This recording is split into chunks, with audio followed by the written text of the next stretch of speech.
It's all killer, no filler, the D2C podcast, and I'm Eric Dick.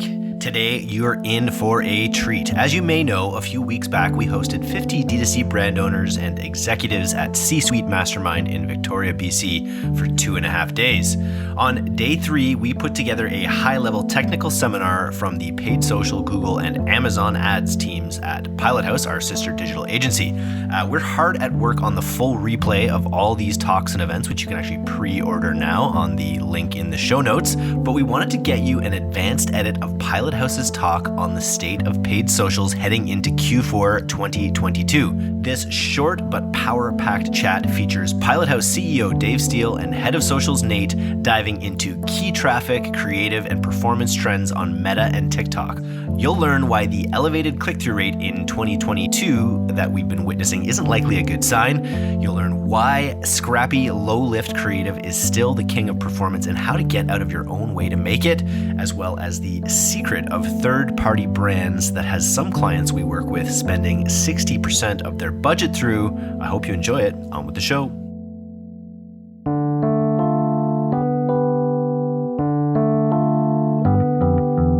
Top of funnel content, prospecting, needs to be about getting out there and being a marketer, persuading people to take action.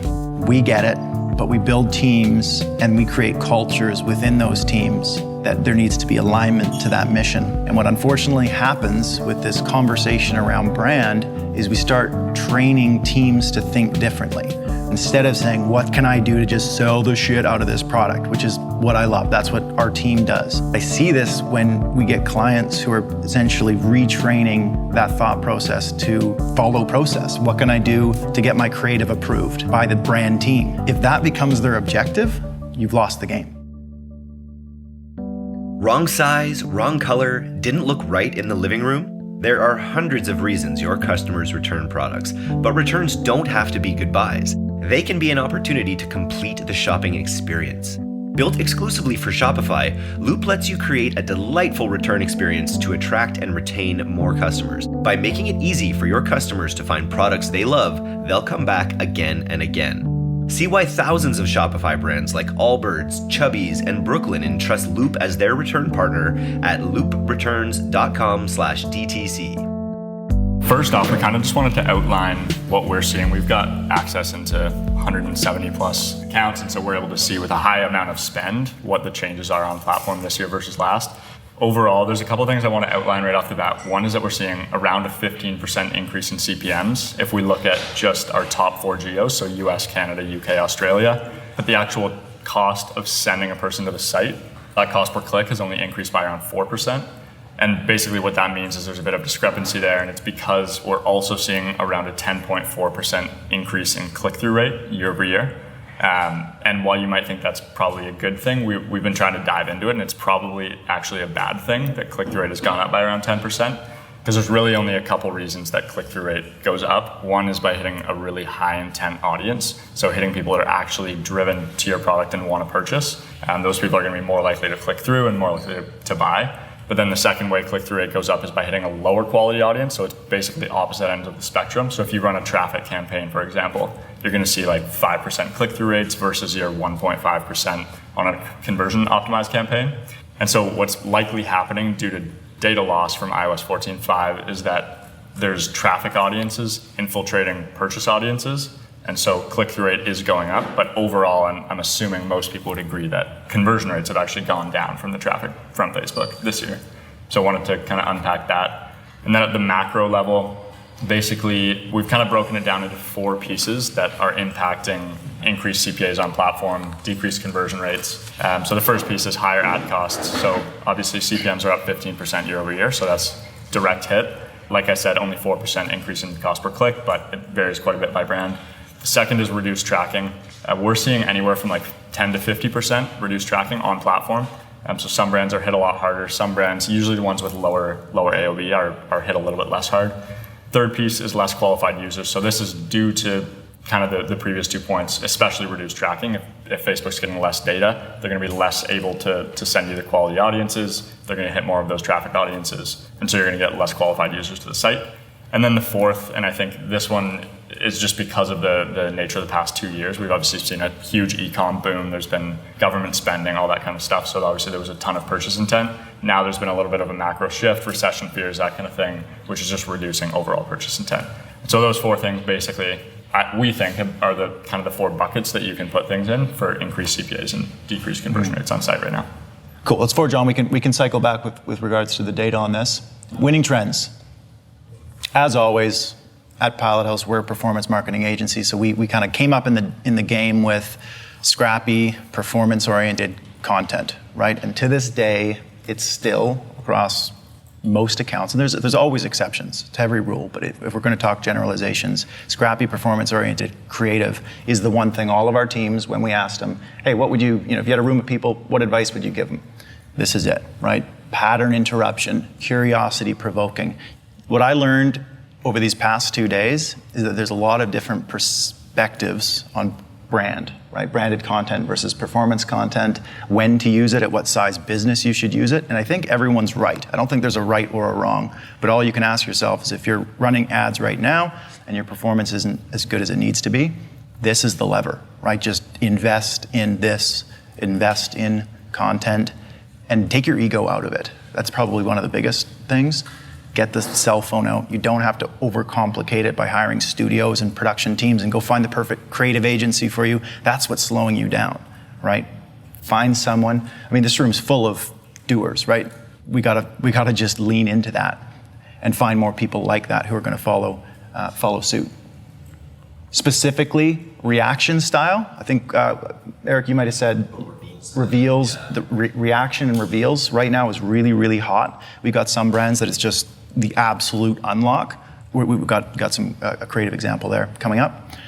I feel like one thing on this like more scrappy content as well is that we've definitely seen a theme of like entertaining content doing really well. Just think of how much time people are spending on things like TikTok, scrolling through Reels, etc. And it's just for entertainment. And so if you can kind of match that and actually create an ad that doesn't stand out as an ad and is more so actually entertaining. So thinking about what your user is actually looking at when they're on those platforms and then creating content that matches that. We've seen that do really well. We'll pick the opposite end of this in the losing trend, so let's move on. Click data optimization. Nate, you want to talk us through that? Yeah, so this is obviously has to do with actually testing your 7-day click or your 1-day click optimization on platform. But a little bit further than that, what I more mean by this is actually optimizing your campaigns to the data that you're getting through clicks rather than just view. I think a lot of brands that we talk to are still looking at just Facebook. And then if you actually dive into the numbers, it's like 60% of their data is click and then the other 40% is view. And they're using that data to optimize every day on platform. And I think there's a lot of mistakes with that. So what we like to do is dive into specifically the click data that we're seeing in campaigns, test 7-day click, test 1-day click optimization on platform, use things like GA to look at your single session click data, and that's how we're optimizing our campaigns on the day-to-day. And then if you want to look at the macro and look at longer term trends, then you can look at your click and view data on platform. So really leaning into what you're actually getting through clicks rather than view attribution, because I think there's been a lot more of it over the past year. Okay, must be said, product and offer, right? You just can't replace a good product and a strong offer, right? Brands that are crushing and doing really well, they got good products. There's no sugarcoating that. We've got brands who have pretty saturated products, right? Oh, it's another sunscreen company, you know what I mean? And unless they're able and willing to deploy a lot of these creative performance marketing strategies we've talked about over the past couple of days, bundling, upsells, all these little 5%, 1%, 3% incremental gains, they're never going to get the economics to work on that. And especially with our costs up on Meta, it's just not going to happen. You know, interesting story.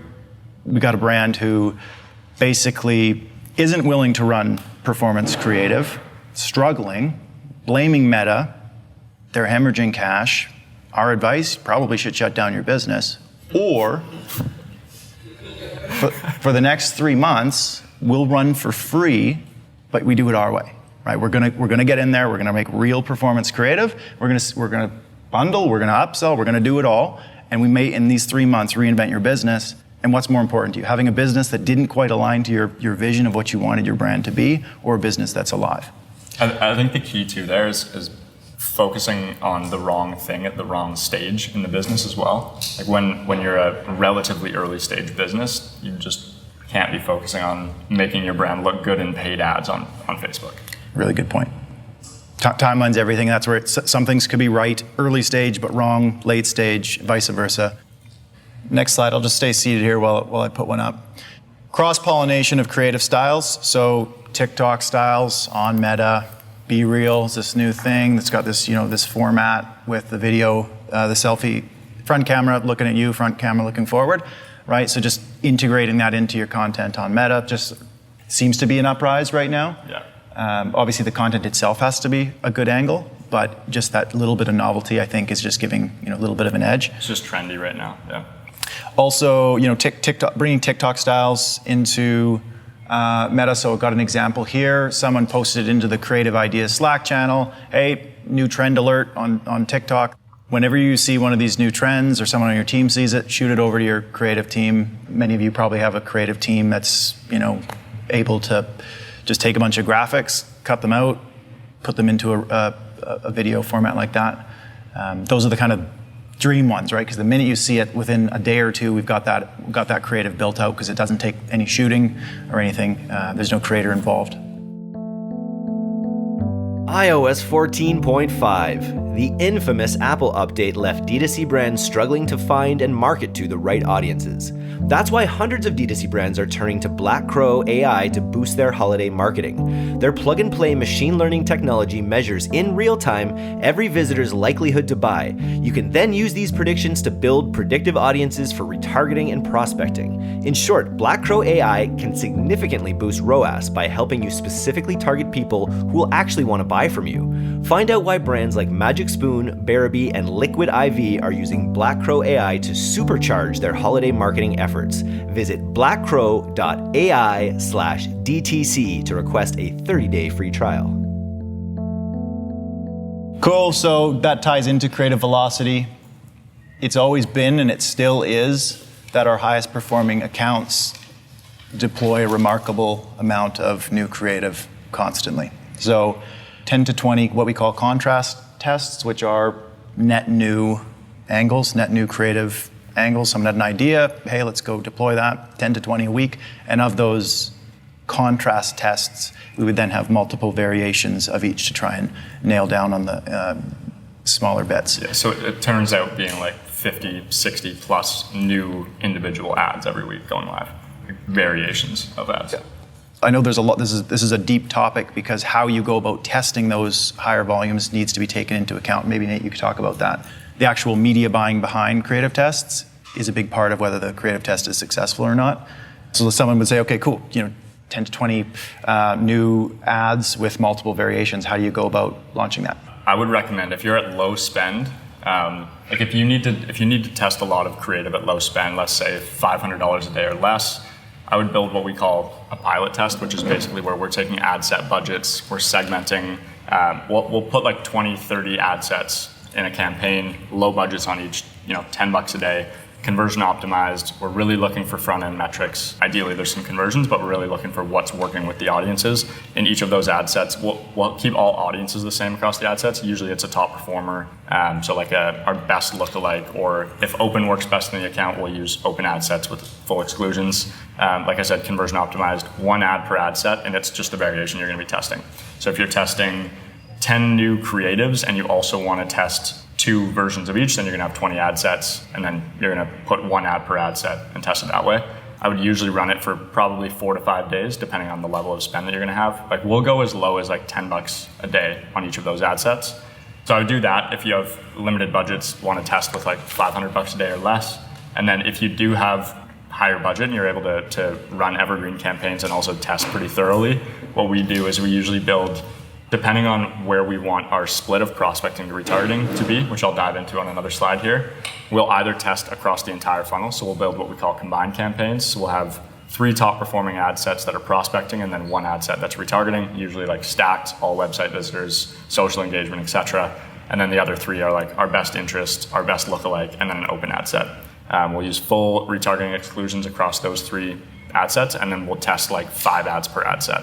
And so usually it's like maybe we'll build a test campaign that's running the same creative, but testing 5 different angles for that creative. And we'll test the exact same ads in each of those ad sets. And then what we do is we build scale campaigns that mirror those campaign builds, and we'll put the respective ads that worked best in each audience into our scale campaigns in those same audiences. So you take a campaign that has the same ads in every audience and end up putting it into a campaign that has the best ads from each audience from all of your test campaigns into your scale campaign. And we find it's really efficient to be able to test across the full funnel, because what a lot of people do is test only in like open ad sets, and a lot of things will fail. Then if you were to test it in retargeting or a lookalike, it might actually work pretty well.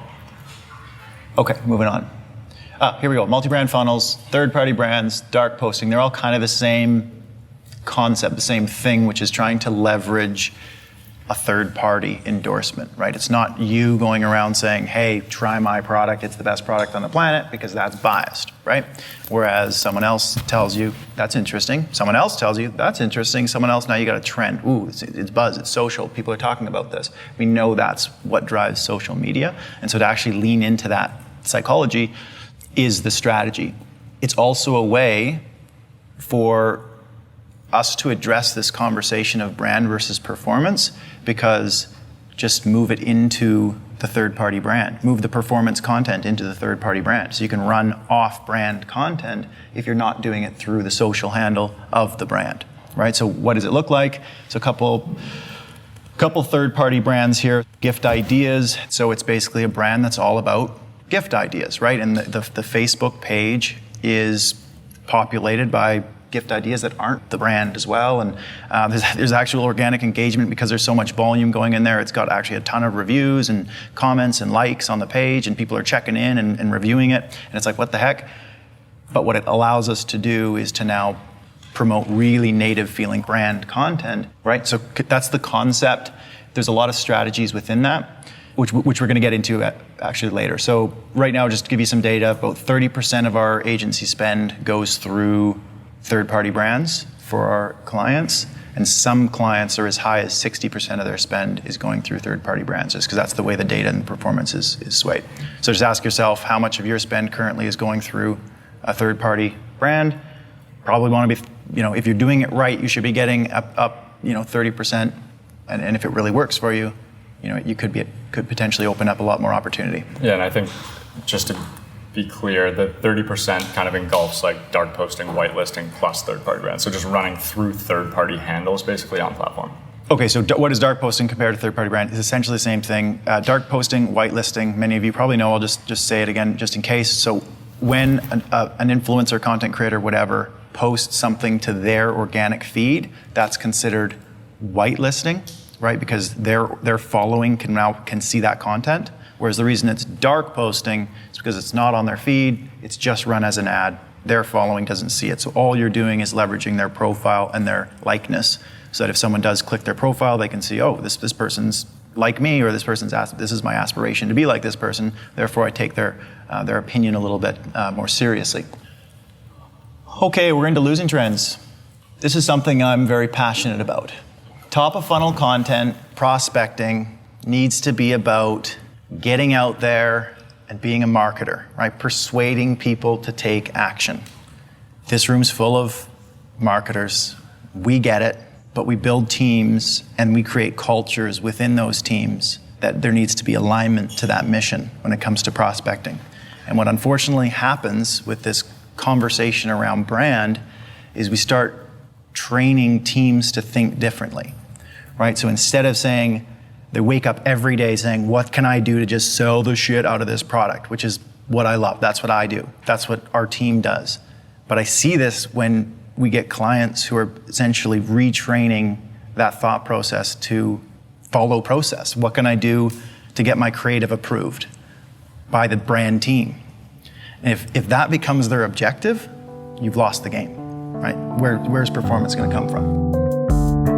Thanks for listening to today's episode. If you're not getting the D2C newsletter, you can subscribe for free at directtoconsumer.co. And if you want to learn more about Pilothouse's all-killer, no-filler services, take off to pilothouse.co. I'm Eric Dick, and this has been the D2C Podcast. We'll see you next time.